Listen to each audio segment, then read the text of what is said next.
Hello সবাইকে, welcome back to my channel once again the wandering women. অনেকদিন পর তোমাদের সাথে একটা বড় ব্লগ নিয়ে এলাম। তো আজকে চলে এসেছি বাজার কলকাতায়, আর এখানেই নতুন যা স্টক রয়েছে কুর্তি থেকে শুরু করে উইন্টার কালেকশন সমস্ত তোমাদের সাথে শেয়ার করব, তার সাথে প্রাইসটাও তোমাদেরকে বলবো। সবার প্রথমে যে থ্রি পিসগুলো দেখালাম সেগুলো প্রাইস রয়েছে 999। হ্যাঁ, কোয়ালিটি সত্যি খুব সুন্দর। তারপরে কিছু কোয়ার্ড দেখালাম যেগুলো 600-700-এর মধ্যে পেয়ে যাবে।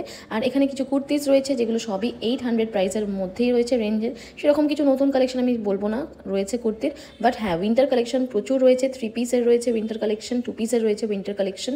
তো সমস্ত কিছু পেয়ে যাচ্ছে এখানে। নতুন নতুন কিছু প্রিন্টেড কুর্তিস রয়েছে, সেগুলোই তোমাদেরকে দেখালাম। এখানে যে কুর্তিগুলো দেখাচ্ছি তোমাদেরকে, এগুলো সবই কিন্তু 700-800 প্রাইস রয়েছে। তো এই রেড ওয়ানটা তো আমার খুবই ভালো লেগেছে, একদম চুমু ছিল। আর পরেও কিন্তু অনেকটাই কমফোর্টেবল ফিল করবে, কারণ কাপড়গুলো খুবই সুন্দর। কিছু কিছু রয়েছে সিল্কের সাথে, আর কিছু একদম পিওর কটন রয়েছে। এই ব্লুটা দেখতে পাচ্ছ, এটাও খুব সুন্দর, বাট অনেকটাই পাতলা, রেগুলার ইউজের জন্য অনেকটাই ভালো। এখানে হোয়াইট অ্যান্ড রেডের মধ্যে আরেকটা কম্বিনেশন তোমাদেরকে দেখালাম। তো এগুলো সবই মোটামুটি ভালো। ইয়েলোটাও খুব কমফোর্টেবল। তো আমার পেছনে রয়েছে তোমার থ্রি পিস উলেন, এগুলো কিন্তু সত্যি খুব সুন্দর। মানে হালকা শীতে তোমরা খুব ভালোভাবে ক্যারি করতে পারবে। আর তোমাদের প্রাইসটাও দেখিয়ে দিলাম, 800-এর মধ্যে তোমরা ডাবল সেট পেয়ে যাবে, আপার আর লোয়ার। উলেন ওয়্যারসের মধ্যে সোয়েটার থাকবে না বা পুলোভার থাকবে না, সেটা তো হয় না। তো চলো টু পিস ছেড়ে এবার শুধু সোয়েটার দেখি। এই সোয়েটার বা শলগুলো কিন্তু তোমরা পেয়ে যাবে।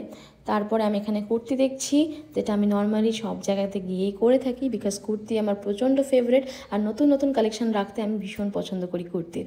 আর তারপরে চলে এলাম মেন্স কালেকশন দেখাতে, কী কী কালেকশন রয়েছে উইন্টার কালেকশন, কী কী স্টক রয়েছে, সেগুলোই জাস্ট তোমাদেরকে একটা ওভারভিউ দিয়ে দিলাম। তো বোথ মেন আর ওমেন্সের একটা ওভারঅল ভিউ দিয়ে দিলাম, উইন্টার কালেকশনে কীরকম কালেকশন রয়েছে। তো কেমন লাগলো এই ছোট্ট ব্লগটা অবশ্যই জানিও। টাটা।